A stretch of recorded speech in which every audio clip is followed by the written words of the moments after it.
Unique class 8th में जो नई बुक एनसीईआरटी की आई है उसमें एक क्वेश्चन पूछा गया है कि स्क्वायर नंबर बिटवीन 1 to 1000 और इस तरह से उसका ग्रुप बना दिया गया है। तो ग्रुप बनाकर ये पूछा गया कि इनके बीच में कितने स्क्वायर नंबर लाई करेंगे। तो देखो 1 से लेकर 100 तक, यानी कि 1 और 100 के बीच में पूछा है इसने।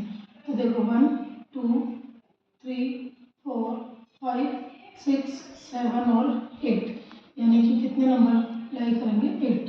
अगर ये 1 और 100 दोनों इसमें नहीं काउंट होंगे क्योंकि 1 और 100 के बीच में पूछा है इसने।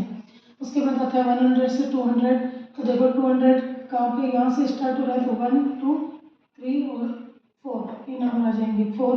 उसके बाद 200 से 300 तो 200 1 2 और 3, क्योंकि 300 से यहाँ से स्टार्ट हो रहा है। 3 से 400 ये दो नंबर आएंगे, 400 काउंट नहीं होगा इसके अंदर, तो ये कितने आ गए 2 नंबर्स।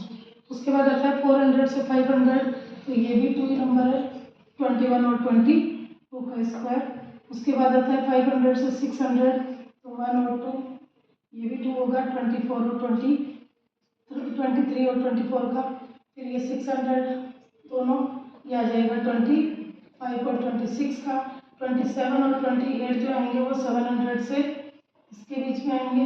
फिर ये जो दोनों नंबर है 800 1 से 900 के बीच में कौन आएगा 1। 900 को काउंट नहीं करना है, और 900 और 100 के बीच में ओनली 1 नंबर आता है, वो कौन होता है 31 का स्क्वायर। इसके अलावा और भी क्वेश्चन है जो देखते हैं कि 1 और 100 को काउंट नहीं करना है, 20 को काउंट नहीं करना है, 30 के स्क्वायर को काउंट नहीं करना है।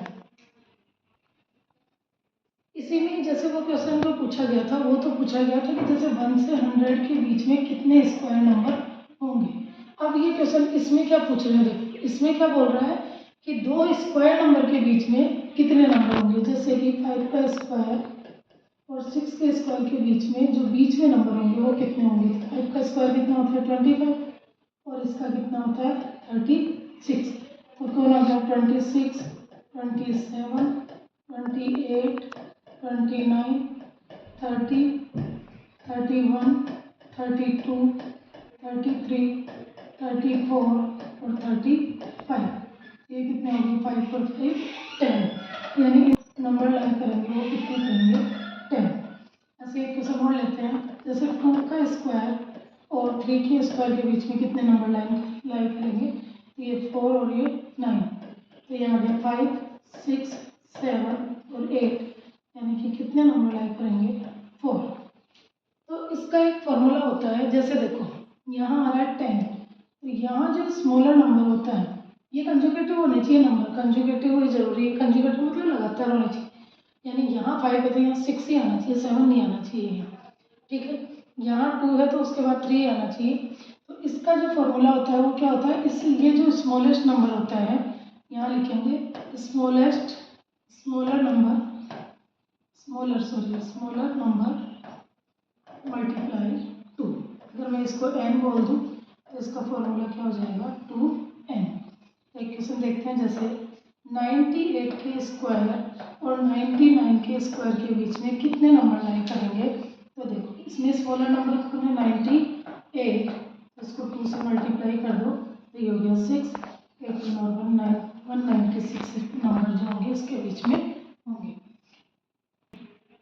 इसके बाद में ये पूछा जाता है कि इनका डिफरेंस कितना है, जैसे 6 स्क्वायर माइनस इनका जो डिफरेंस होगा वो कितना होगा। तो देखो इसका डिफरेंस होता है 36 और इसका कितना होता है, तो इनका जो गैप होगा वो कितना, इनका जो डिफरेंस होगा वो कितना हो जाएगा 11। इसके अलावा अब दूसरा एक और देखते हैं, जैसे 7 का स्क्वायर माइनस 6 का स्क्वायर, तो इन दोनों का देखो ये 49 ये 36, इन दोनों का डिफरेंस जो है वो कितना है 30। एक और देखते हैं, जैसे 10 स्क्वायर माइनस 9 स्क्वायर, तो कितना होगा 100 माइनस 81 इक्वल कितना हो गया 90। तो इसमें भी अब देखो पैटर्न चल रहा है,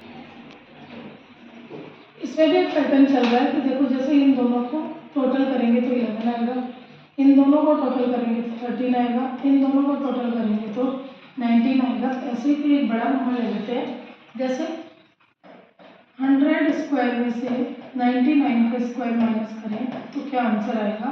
तो सीधा है कि 100 पे क्या ऐड कर दो 99, यानी कि इन दोनों का जो डिफरेंस होगा वो क्या होगा 199। और बड़ा नंबर ले लेते हैं, जैसे 365 स्क्वायर माइनस 364 स्क्वायर, इनका जो डिफरेंस होगा, ये कंजुगेटिव होनी चाहिए ये भी सारे नंबर्स, इनका जो स्क्वायर का जो डिफरेंस होगा इन दोनों को सम कर दो, दोनों का सम क्या हो जाएगा 9, 36 और 36 दोनों मिलकर कितने हो गए 729। तो इस तरह से इनके आंसर निकाले जाते हैं। और देखो जैसे एक नंबर पूछ लिया गया, जैसे 1936 है, और ये पूछ लिया कि ये जो है वो किसका स्क्वायर रूट होगा। तो इस तरह के क्वेश्चन को without calculation, without factorization method, इसको कैसे सॉल्व किया जा सकता है। तो देखो ये जो है इसकी वन से डिजिट कितनी आएगी 6 है, तो 6 है, इसका मतलब किसकी किसकी वन से डिजिट होती है ये 4 और 6 की।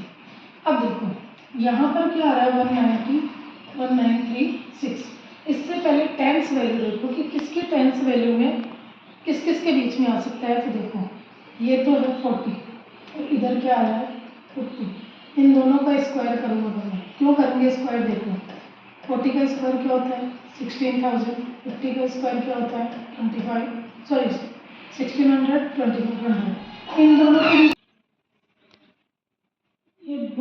ये हो गया 40 का स्क्वायर, ये 50 का स्क्वायर, इन दोनों के बीच में ये नंबर होंगे, ठीक है।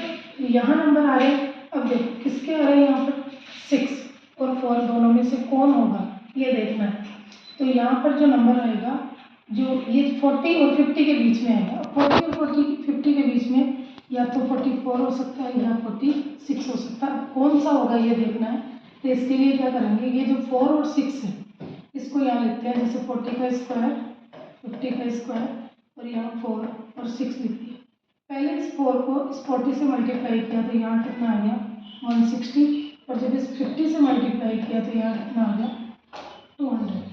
यहाँ कौन सा नंबर आ रहा है अपने पास 193, 193 इन दोनों के बीच में आएगा।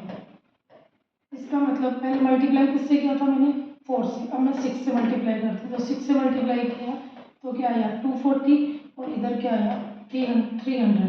तो बताओ 193 जो है वो किन दोनों के बीच में आएगा, इन दोनों के बीच में, और वो किससे मल्टीप्लाई करने पर आया था 4 से, इसका मतलब ये किसका स्क्वायर होगा 44 का स्क्वायर होगा। एक नंबर और देखते हैं, जैसे ये क्वेश्चन है और इसके लिए पूछ लिया कि बताओ इसका स्क्वायर रूट क्या होगा, वो भी विदाउट कैलकुलेशन पूछा है। तो सबसे पहले इस नंबर को लिख दो, ठीक है। 9 जो होगा वो किस किस की वन डिजिट होती है, एक तो होती है 3 की और एक होती है 7 की, ठीक है।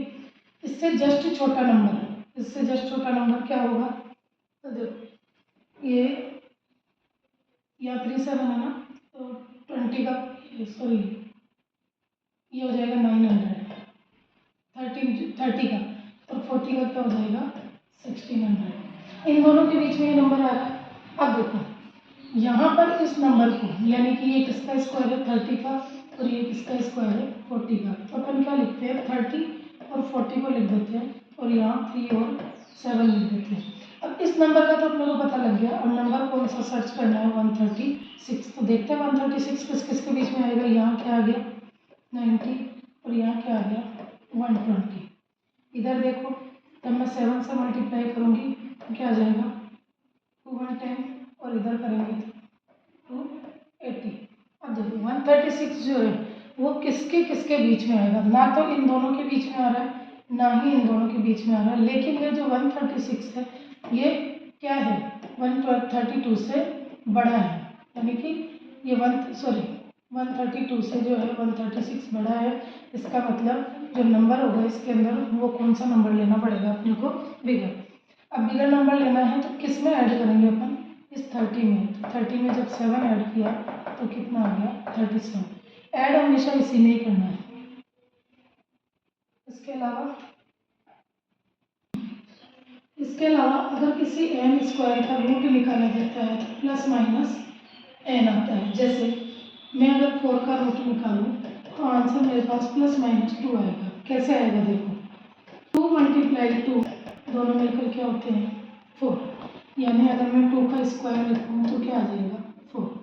लेकिन अगर मैं -2 को -2 से मल्टीप्लाई करूँ तो भी आंसर तो प्लस का 4 ही आ रहा है, यानी -2 और -2 माइनस माइनस प्लस होकर आंसर प्लस में आ रहा है। इसका मतलब मैं ये लिख सकती हूँ कि -2 का स्क्वायर भी क्या होता है 4। अब 4 -2 का स्क्वायर भी है +2 का स्क्वायर भी है, इसलिए यहाँ √4 की जगह यहाँ क्या लिखेंगे प्लस और माइनस, यानी अगर √4 की वैल्यू पूछे तो -2 भी हो सकती है और +2 भी हो सकती है। तो कोई भी नंबर हो वो नंबर प्लस और माइनस दोनों में आएगा।